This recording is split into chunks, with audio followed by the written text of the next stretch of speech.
which give this. अब किस किस चीज के लिए आप डिडक्शन कर सकते हैं एम्प्लॉय का? There shall be no deduction from the wages of an employ unless authorise.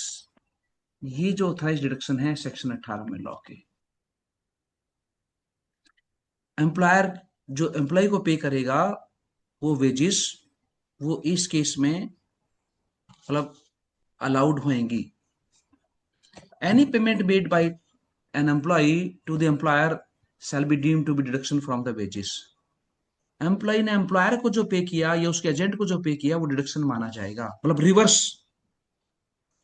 Employer को तो ड्यूटी है एम्प्लॉय को पे करने की, बट एम्प्लॉय ने जो एम्प्लॉयर को पे किया वो डिडक्शन माना जाएगा। Loss of wages sufficient cause, withholding of increment, promotion, stoppage of increment, reduction lower post, suspension, they shall not be deduction from wages where the provision made by the employer is satisfying the requirement in the notification issued by the appropriate government. अगर employer ने employ का increment withhold किया है, remember code on IR, standing orders या principle of natural justice, employer को right है employ को punish करने का, पुनिशमेंट देने का। और पुनिशमेंट का एक रूप है इंक्रीमेंट को विदहोल्ड करना, प्रमोशन को विदहोल्ड करना, इंक्रीमेंट को स्टॉप करना, रिडक्शन लोअर रैंक को लो करना, पे स्केल टाइम स्केल को होल्ड करना या सस्पेंड करना। ये सारे एम्प्लॉयर के राइट हैं, एम्प्लॉयर के राइट हैं ये। एम्प्लॉय लॉ कहता है कि ऐसे किसी कॉज के लिए कोई सफिशिएंट कॉज है एम्प्लॉयर के पास तो ये डिडक्शन नहीं माना जाएगा। This means these are legal and authorised deductions, you can do it. If an employ makes a misconduct in your listed misconduct, आपने उसको शो कॉज नोटिस दिया, चार्जशीट दिया, इंक्वायरी करी, इंक्वायरी के बाद आपने you found the result the employ is convicted, the employ has been proved कि उसने ये मिसकंडक्ट किया, और आपने पुनिशमेंट के तौर पे आपने टर्मिनेट नहीं किया। आपको बहुत बार ये होता है कि चलो टर्मिनेट नहीं करते, लेकिन इसको बड़ी पुनिशमेंट देते हैं। क्या? इसको लोअर पोस्ट पर रिड्यूस कर दो, डिमोट कर दो। आपको राइट है। देखिए एक बहुत बड़ी बात लॉ में कह रहा हूं, मैं आपको सिखा रहा हूं। अगेन बोर्ड क्वेश्चन, बैठे हैं, एम्प्लॉय ने मिसकंडक्ट कर दिया, आपने टर्मिनेट करने का वो सोचा, एम्प्लॉय पैरों में पड़ गया, एम्प्लॉय मालिक के घर पहुंच गया कि सर मेरी टर्मिनेट मत करो। मालिक अगले दिन सीईओ सामने आता है, सबको बुलाता है, फाइनेंस हेड को, एचआर हेड को, यार इसको टर्मिनेट तो मत करो, कुछ और पनिशमेंट है क्या? आप एचआर हेड बैठे हैं, आपका नाम लेके बोलता है और क्या कर सकते हैं, टर्मिनेट तो छोड़ दो यार बेचारा। तो यू कैन सजेस्ट कि सर इसको डिमोट कर देते हैं, परमिटेड है लॉ के द्वारा। सर इसका इंक्रीमेंट विद होल्ड कर लेते हैं, लॉ के द्वारा परमिटेड है। इसको सर प्रमोशन नहीं देते हैं, लॉ के द्वारा परमिटेड है। सस्पेंशन तो आप सब जानते ही हैं, बट ये बहुत सारी चीजें नहीं जानते। अगेन ये बोर्ड रूम आंसर है, right? So these are permitted. इसके अलावा एम्प्लॉय की डिडक्शन इन चीजों के लिए हो सकती है। ये लो जी, सेक्शन 18(2) में आपको लिस्टेड प्रोविजन है जिनके लिए आप डिडक्शन कर सकते हैं। ये आप कर सकते हैं। फाइन, फाइन के लिए कंडीशन आएंगी आगे, लेकिन फाइन आप लगा सकते हैं। आपके वेज स्लिप में ऑथराइज्ड कॉलम हो सकता है फाइन लगाने का।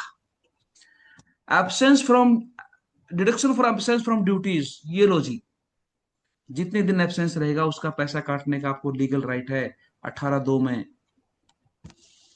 इसीलिए आप काटते हैं।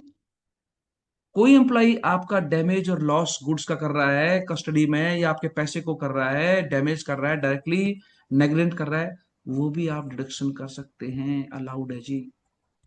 आपने एम्प्लॉय को हाउस अकोमोडेशन दे रखा है गवर्नमेंट की या दूसरे किसी बोर्ड सेटअप में, कहीं पे भी कोई चीज ऐसे मैकेनिज्म है, या सब्सिडाइज अकोमोडेशन दे रखा आपने, या फैसिलिटी दे रखा है। रिमेंबर सेक्शन 2(i) में एक्सक्लूडिंग पार्ट में सेकंड बी कंपोनेंट में ये था कि अगर एम्प्लॉयर ने कोई हाउस अकोमोडेशन दे रखा है तो वो बी पार्ट में काउंट होएगा, तो उसके लिए भी आप पैसा काट सकते हैं। और उसकी एम्यूनिटीज आप दे रहे हैं उसके लिए पैसा काट सकते हैं। आपने एम्प्लॉय को घर भी दे दिया कॉलोनी में, और उस कॉलोनी में गैस सप्लाई भी दे दी, पानी भी दे दिया आपने, हाउस कीपिंग भी लगा दिया आपने, कुछ और भी दे दिया आपने, इलेक्ट्रिसिटी भी दे दिया आपने, तो इन सब का पैसा आप काट सकते हैं, एम्यूनिटीज जो आपने दी हैं। Amenities and services amenities and services supplied by the employer. लेकिन ये जो वैल्यू है उससे फालतू नहीं, आप प्रॉफिट नहीं कमा सकते फिर, आप जितनी अमाउंट आपने खर्च करी है उतना ही आप उसमें डिडक्शन करेंगे। तो ये भी आपकी वैलिड डिडक्शन है।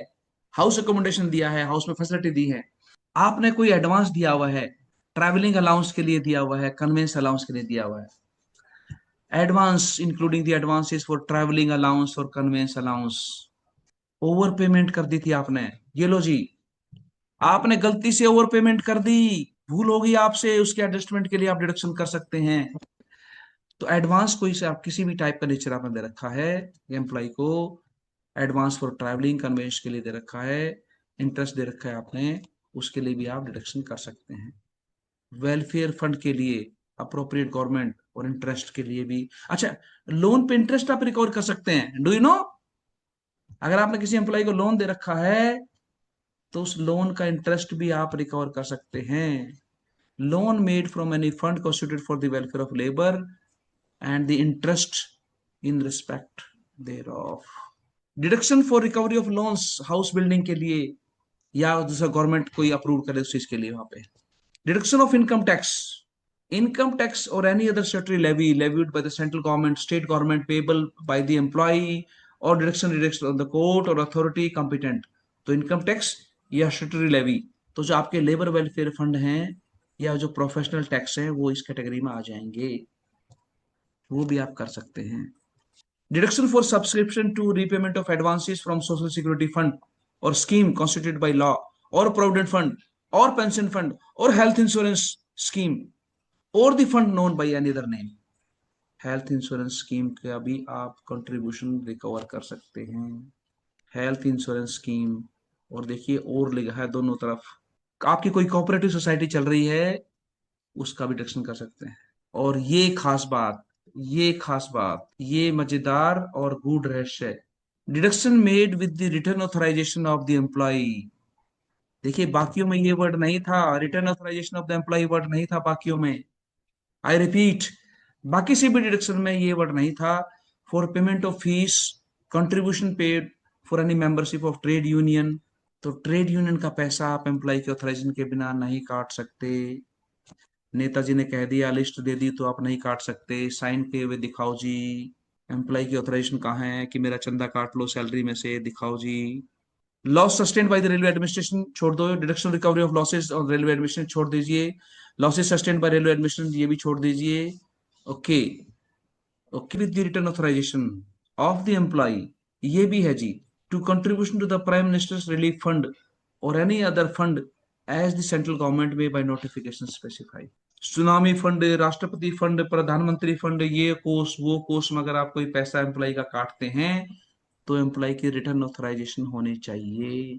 अपनी कंपनी का सर्कुलर बना के नहीं कि कोई एम्प्लॉय की डेथ होगी आपकी कंपनी में और सभी एम्प्लॉय एक एक दिन का सैलरी दान करेंगे, क्या वो वैलिड डिडक्शन है?